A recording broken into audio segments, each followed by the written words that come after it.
конце 60-х годов 19 века город Брест-Литовск и Варшаву соединила железнодорожная ветка. Она проходила вдоль северной стороны крепости. В этом месте насыпь железнодорожного полотна образовала как бы мертвую зону перед крепостными укреплениями. Разрешить эту проблему вызвался известный российский фортификатор Эдуард Татлебин. И в 1869 году было начато строительство первого из фортов Брестской крепости – форта Граф Берг. Позже, под конец 19 века, для связи крепости с этим фортом в земляном валу Кобринского укрепления были пробиты ворота.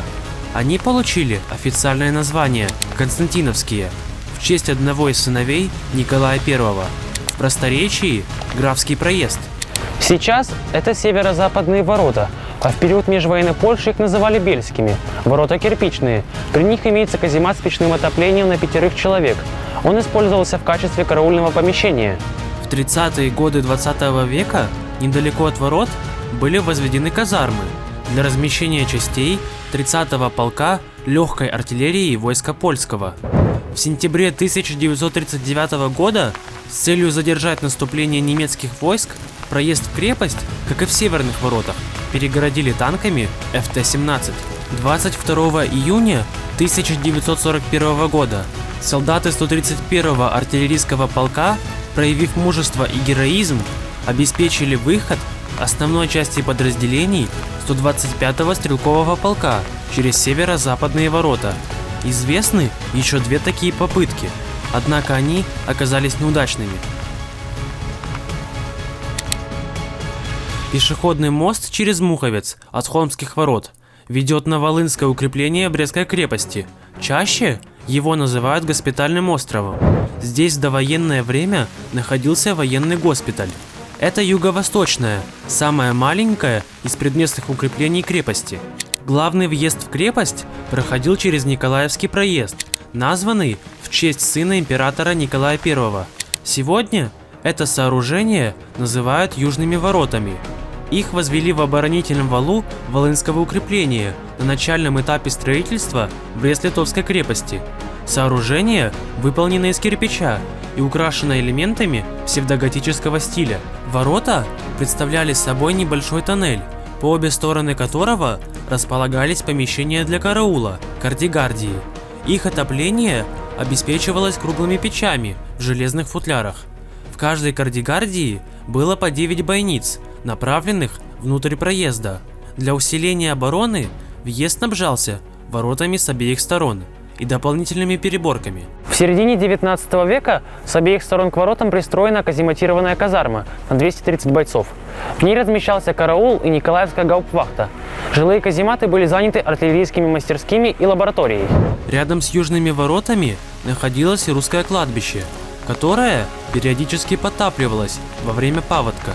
Обусловлено это тем, что Волынское укрепление было возведено на болотистых берегах Муховца и Западного Буга. Сложно представить, что еще 81 год назад здесь находилась дорога, которая вела из крепости в сторону города Брест-Литовска.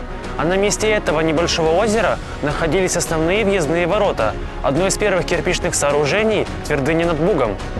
Ворота были построены за 2 года, с 1834 по 1836 годы. Сначала они именовались Михайловским проездом, затем Михайловскими воротами, в честь сына императора Николая I, великого князя Михаила Николаевича. В межвоенное время их переименовали в Кобринские, а в советский период – Восточные. Ворота включали в себя проезд и 2 кардигардии, рассчитанных на 52 человека. Во время обороны крепости в сентябре 1939 года, чтобы сдержать наступление нацистских захватчиков, проезд перегородили массивными бетонными блоками, а для огневой поддержки поставили 3 французских танка ФТ-17 времен Первой мировой войны.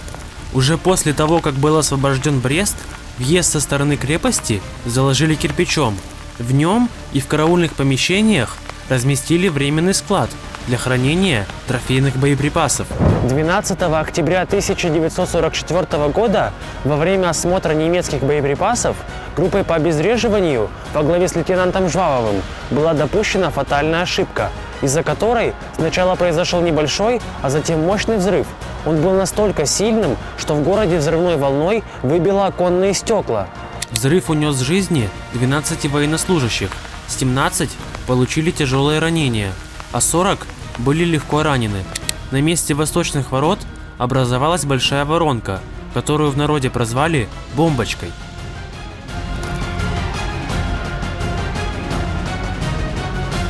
В следующую субботу вы узнаете, чем знаменит русский фортификатор Эдуард Отлебин, что собой представляют внутренние форты Брестской крепости, где находился самый мощный очаг обороны Брестской крепости в 1941 году.